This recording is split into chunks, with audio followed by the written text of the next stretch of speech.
You won't believe it. Today we're diving into a book that hides a heart-wrenching photo of his son.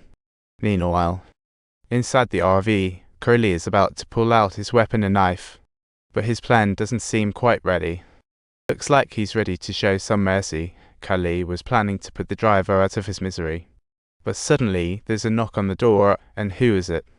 It's old Wu. Curly grips the knife and hides behind the door. This is getting dramatic. Time really seems to freeze. It was so quiet you could hear a pin drop, but suddenly the microwave beeps, reminding everyone to grab their instant meal. Outside, old Wu is all ears, his gaze fixed on the doorknob, while Curly is plotting to give him a surprise. 7 years ago, Curly had just gotten out of prison and was attending therapy, answering the doctor's questions like he was reciting a script. But when the doctor brought up death, Curly froze for a moment, and the doctor glanced at his watch, urging him to answer quickly. Liu Shen snapped photos for documentation, then called Detective Domu, who was busy protecting a civilian and didn't hear the phone ring. Liu Shen had to visit a convenience store, spending a cool $10,000 to get the footage, with the clerk adjusting the photo brightness.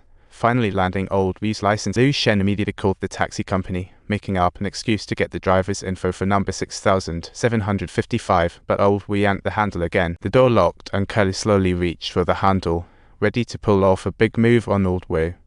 Just then, old Wu's phone rang, and it was old Wu asking if he wanted to grab a drink. Excited, old Wu walked towards the taxi, telling old Wu he had a hot job tonight, with a fool willing to pay triple for a ride to Mupu. But this guy is a bit weird, sometimes claiming to have killed someone, then saying it was just a joke, really hard to figure out. Old Wu kindly reminds him not to break the law for this fare. What if he gets there and the guy not only refuses to pay, but also Suddenly, the passenger door swings open, and Curly plops down, casually handing old Wu a string of rice cakes.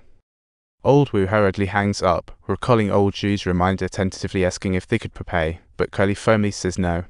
He pulls out 500,000, saying he'll pay the rest once they arrive, and seeing the cash, old Wu sighs with relief, finally hitting the road.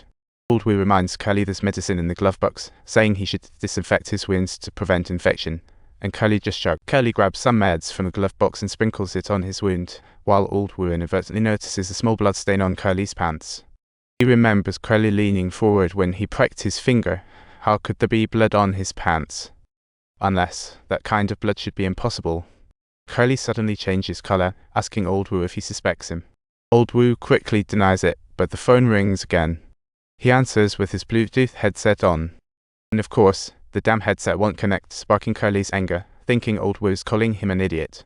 Old Wu has to explain himself, saying idiot refers to a sucker, and surprisingly, Curly doesn't argue. Glancing at a billboard by the highway, Curly suddenly says the actress looks like his high school sweetheart, and old Wu hurriedly asks who Nonna is. Curly says she was his high school crush. He joined the drama club just to be near Nonna. Luckily, they hit it off fast.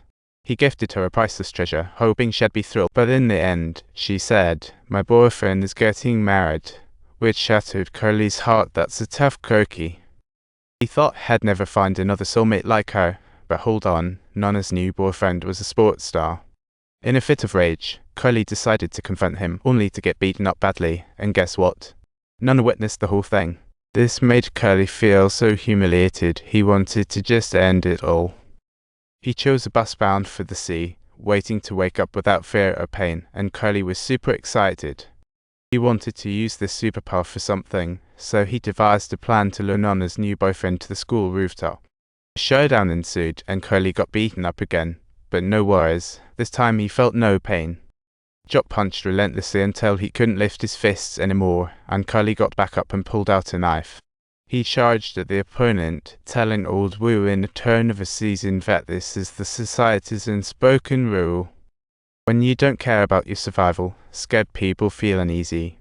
Old Wu's hands were shaking on the steering wheel. This story is almost too real, and he still thinks that Curly is just a mouthy young guy. Meanwhile, Liu Shen arrived at the taxi company, questioning where driver 6755 was and why he wasn't picked. The phone rang endlessly with no answer, so the guard handed him a notebook for check-in. A recently off-duty driver said, "That guy probably went there again." Liu Shen tossed the notebook aside, stopping a driver to ask about 6755, but he hesitated for a long time. He stubbornly refused to reveal the address until Liu Shen pulled out cash. triggering Kelly's memory mode. He thought after the jock's demise the police would show up, but instead it was ruled a suicide. Later, he got into medical school, studying clinical surgery, see his passion.